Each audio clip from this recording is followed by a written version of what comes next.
Hi, welcome to the Farm to Fork Kitchen at America's Grower. We're here for this month's ComMITT Kit, and this month we're going to feature a lot of produce that we grow here on the farm in the summer. It's starting to warm up here, and so we thought we would highlight some of the stuff that we're really looking forward to growing in the fields.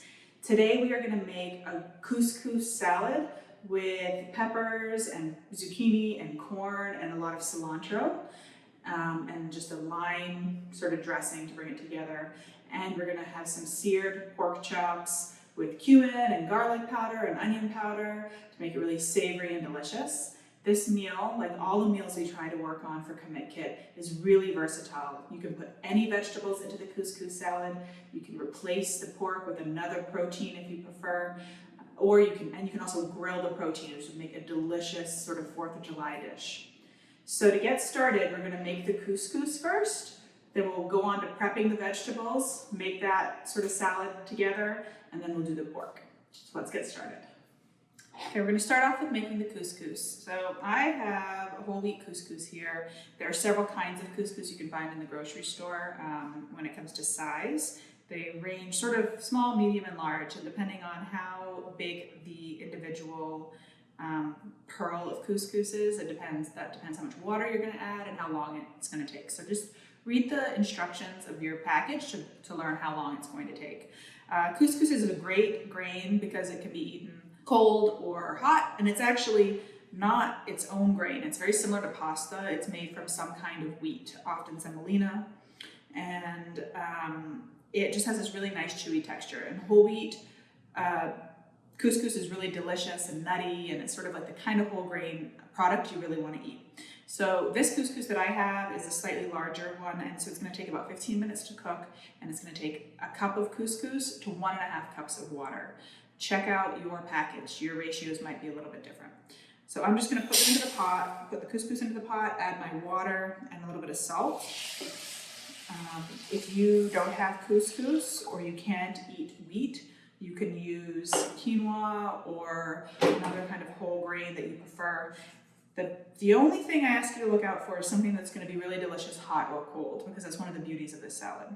So I'm going to put this on the stove and cook it for about 15 minutes. I'm going to bring it to a boil, cover it, and then reduce it to a simmer, very similar to how you would cook rice. Okay, we're going to start by cutting the corn off the cob. This is a great trick if you have a ton of corn in the middle of the summer. You can cut it off the cob and freeze it directly, or you can cut it off, cook it, and freeze it. That's how they make frozen corn that you get in the grocery store, basically. So I'm going to show you a trick for cutting it at home. If you don't have fresh corn, you can just use a bag of frozen corn. That's totally fine. It's actually like one of the perfect uses for that kind of product. This dish is great for that. So I'm going to cut the bottom of the cob off so it's totally flat, and it'll rest in the bowl. And then I'm just going to run my knife carefully down the side, getting it as close to the cob as you can. And if you find that you're sort of like drifting away from the cob again, you can just run your knife down again and get the extra pieces. You just turn it sort of 90 degrees each time.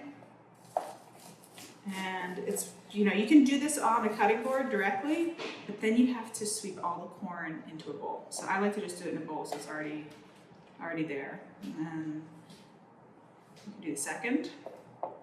And if you are especially creative or ambitious or resourceful cook, you can save these in the freezer and put them in like a chicken stock or vegetable stock if you make those from scratch at home. It gives it really nice flavor to liquid.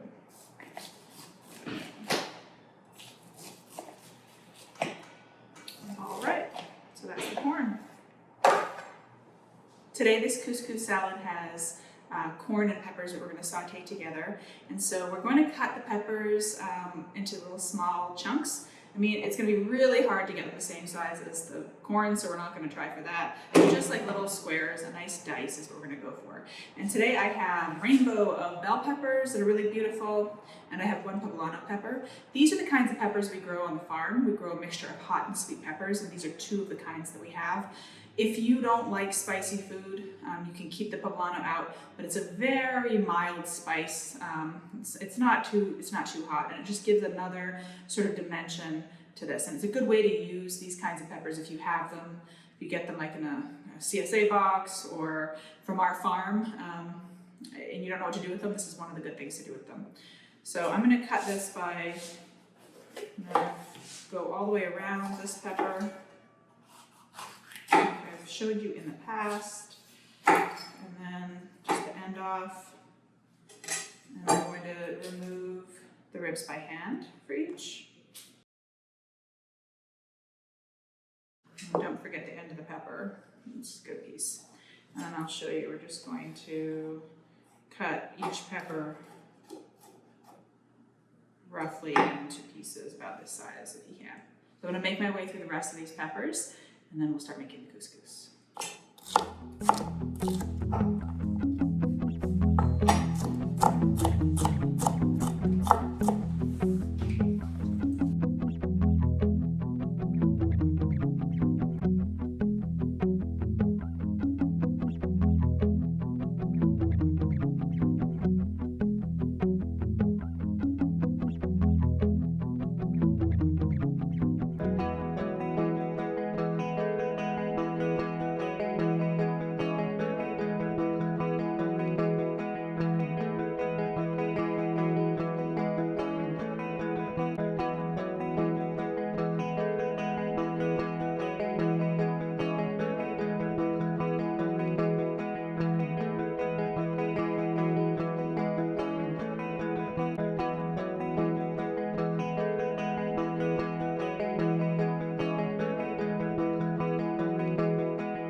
Okay, so I'm gonna cut up the whole head of cilantro, and this is sometimes when I get a full head of herbs because they look really good or I have a lot of it growing in my garden.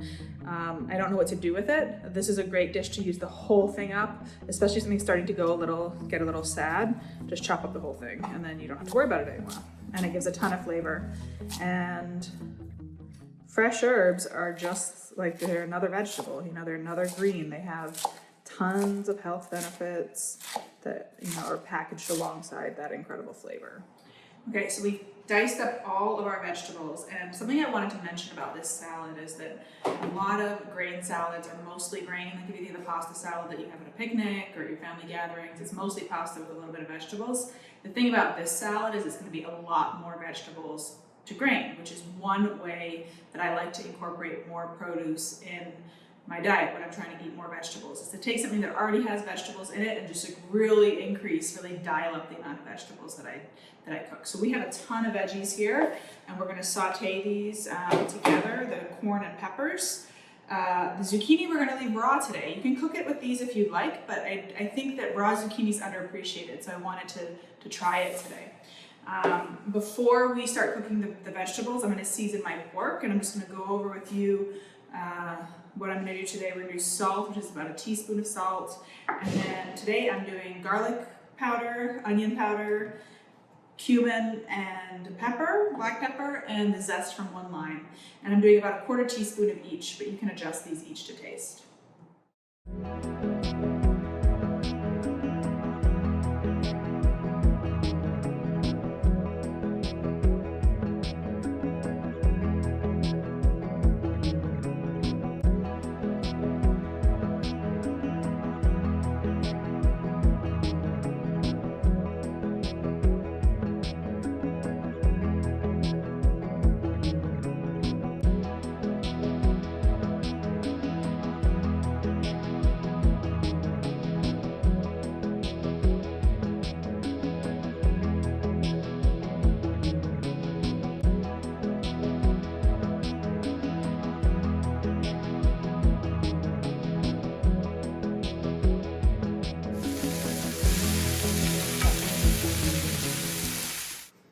So we have our cooked peppers and corn in this big bowl, and we're gonna add everything to this bowl. And we're gonna add our couscous. This is 1.5 cups cooked. We're gonna add our zucchini, which is raw. Add all of this amazing cilantro.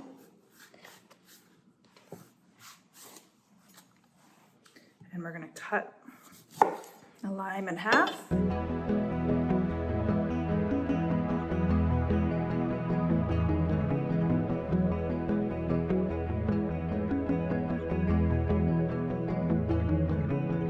The pork, we're gonna do a couple tablespoons of oil. And we're just gonna lay, I have a non-stick pan. You can do that. That makes it really easy cleanup. If it's not non-stick, you might need a little bit more oil. And you can also just bake these in the oven until they're done on a foil-lined sheet pan. Would make it really easy, quick cleanup. But I wanted to show you how to cook on top of the stove a little bit. So I have this on medium heat. The stove is very powerful, so I'm going to turn it down a little bit. And we have these thin pork chops today. The nice thing about them is that they're ready really easily. And if you look on the side, you can sort of see the color changing up the side. We're going to flip these when they are golden brown on one side, and then cook them for about the same amount on the, on the other side.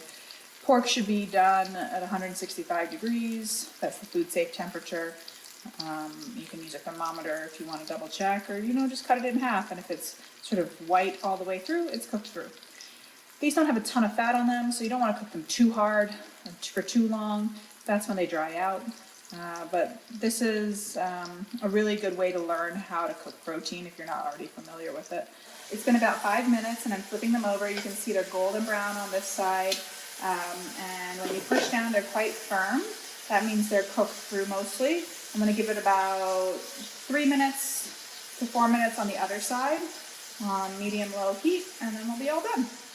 Okay, so we're all done. We've mixed together our couscous and our cooked and raw vegetables, and we've made a huge amount of salad. This is the other thing about using a lot of produce in a grain salad. If you just add more produce, you add more bulk. So you're getting more nutrition, and you're really stretching what you have in your pantry, which is something I'm always trying to do at home and when I teach here in the kitchen. And our pork is nice and brown, and it's all done. So something that you see a lot in recipes, whether you're reading my magazines, cookbooks, and I often say it here, is to taste something after you made it, and then to adjust the seasoning. And I think that sometimes that is quite vague. So I'm just going to show you, I'm going to taste something and then I'm going to adjust the seasoning. Depending on the produce you have, the flavor can change, and the size can change. So that's really going to impact how much salt or how much oil or how much citrus you add to something. So I try as best as possible when I write recipes to give accurate amounts, but there's no sort of predicting for the difference between the things you might have at home and the things I have here. So I'm going to taste, and I'm trying to get a pretty diverse bite.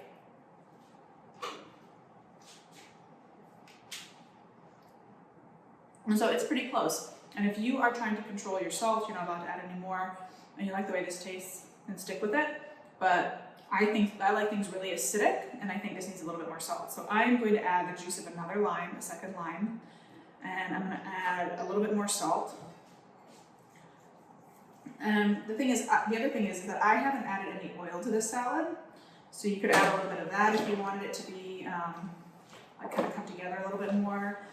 And something else that would be really good in this is like fresh jalapeno or like a spicy pepper. If you like spice, this sort of has all of that going on. So here's the lime. I always zest limes before I squeeze them into something. It cuts down on food waste and it adds flavor. So I have a box grater, and I'm just using the side on here, but they make products that just have this. You might have that at home. It's called a zester or a grater. And you just want to do it until you see the white part. It's called a pith. The green part is really fragrant. It has all those oils in it that smell so good, but the white part can get a little bit better. And then I'll cut it in half.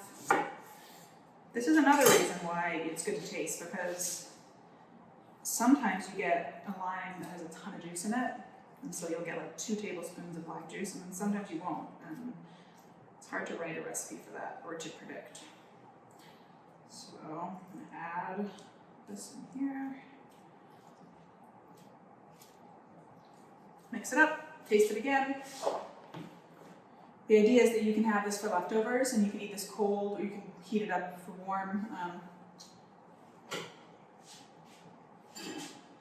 And it's a lot closer to where I want to be. It's more acidic, it's a little bit more salty, which I like.